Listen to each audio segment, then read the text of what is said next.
Hi everyone, I'm Tim Nellett, part of the critical assignment group for Edld 611, speaking specifically towards increasing adult degree attainment.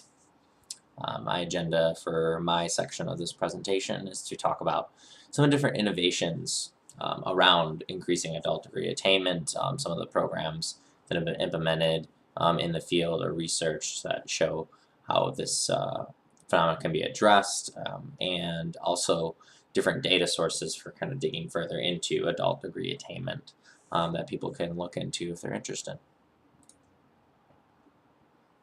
Alright, so one of the things I found was that the implementation of adult learning communities was incredibly effective towards increasing attainment. So Wood, who examined 4 community colleges in Ohio with business degrees that implemented adult learning communities, found that when adult learners were part of a learning community, their chance of degree attainment increased significantly. A study found that in 2 of the 4 community colleges that were tracking degree attainment of those specific students in that business program, the degree attainment was 68% of students who participated, compared to the average 16.5% degree attainment rate for Ohio community college students as a whole. Obviously, there's some more to unpack there. You have to look at kind of transfer rates and things like that.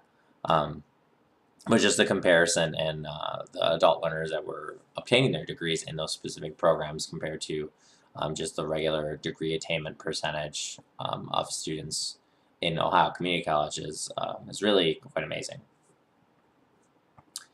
Some of the things that they found in the reports qualitatively with the adult learners was that they found increased integration, increased involvement in the program, and then ultimately leading to things like attainment. So this idea that oftentimes an adult learner at a community college may not necessarily feel like they're part of a cohort or a community.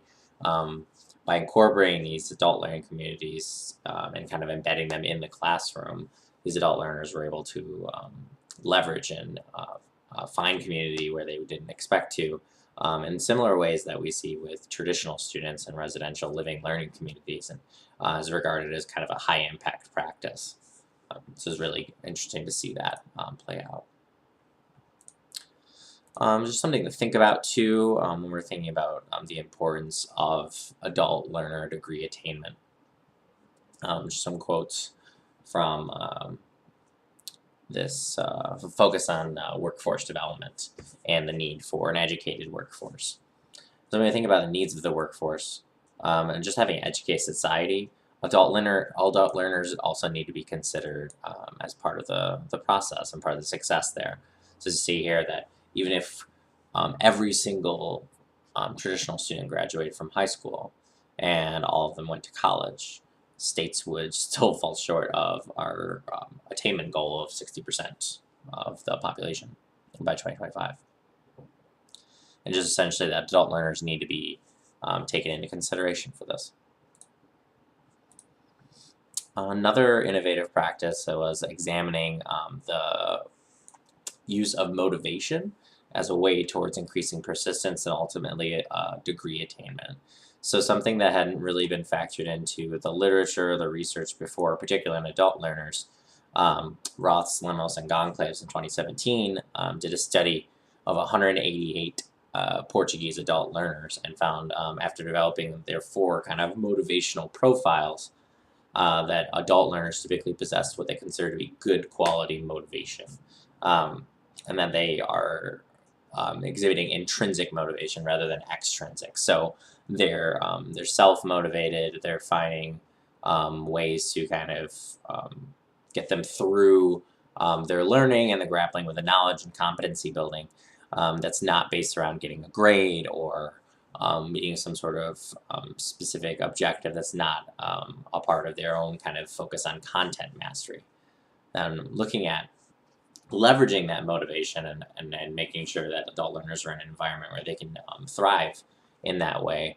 The study kind of focused on validating the good life experiences of those adult learners and connecting their current learning to their work or life experiences both before and then during their learning. Adult learners were identified as being at risk in some other ways, typically as like part-time learners and things like that.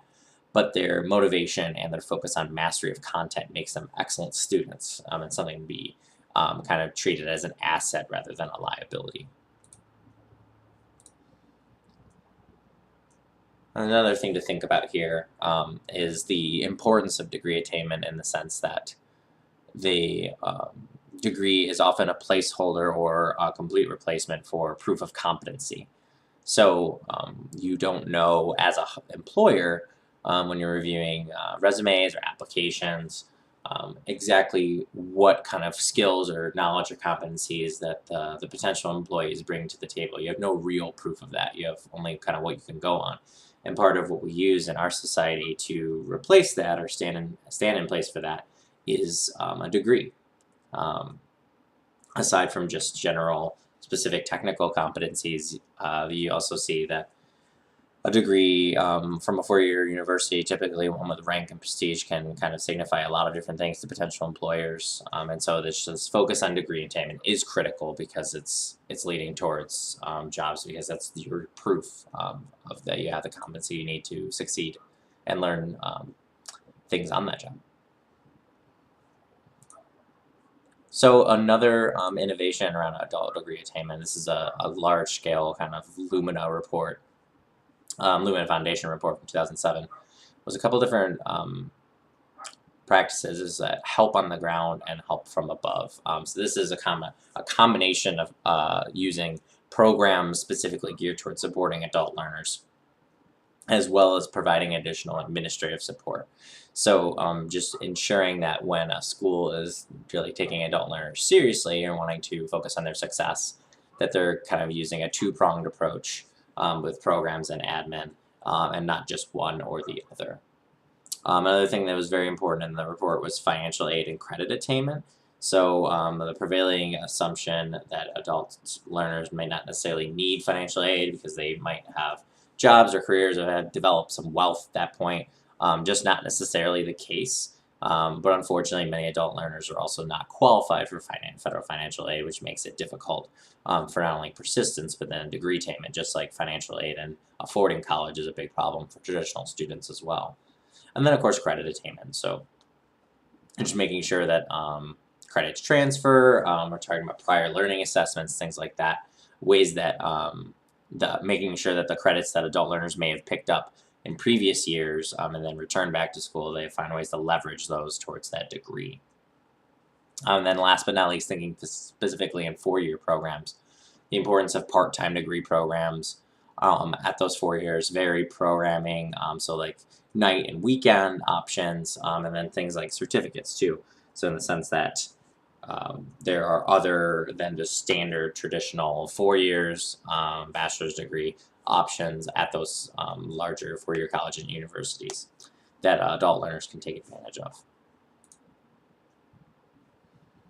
And some data sources that are kind of really critical to this field, and leveraging those to kind of learn more about adult degree attainment, as well as just adult learners in general. So some big organizations we found: American Association for Adult and Continuing Education, AACE, American Council on Education, specifically their focus on adult learners, the National Adult Learner Coalition, some really important agencies like the Council on Adult and Experiential Learning. KL actually presented to them in Chicago one time on student veterans, so it's pretty interesting stuff. They're definitely very focused on adult learning. Lumina Foundation, that big report I was talking about came out, so they think about degree attainment in a larger sense, and they're always thinking about adult learners as a piece of that 60% by 2025 goal that they're focusing on very heavily. And then some journals too, where you can find a lot of scholarly research on adult learners and degree attainment. So Adult Education Quarterly, PACE, Journal of Lifelong Learning, and the Journal of Continuing Higher Education. And then just some things to think about from our shared learning and discoveries, digging into this topic a little bit further. Although there are a lot of challenges that adult learners face towards a degree attainment, it's important to focus on increasing degree attainment for not only regular students, but adult learners and non-traditional students as well. And thinking about the specific supports that need to be implemented in order to achieve that. And then even though there are a lot of challenges, this is not always a go-to to think of adult learners as just liabilities, but also assets, and they can really thrive when placed in the right environment and the right level of support. Again, just like any student. And there are my references. And that will cover it for my section of the presentation. Thank you.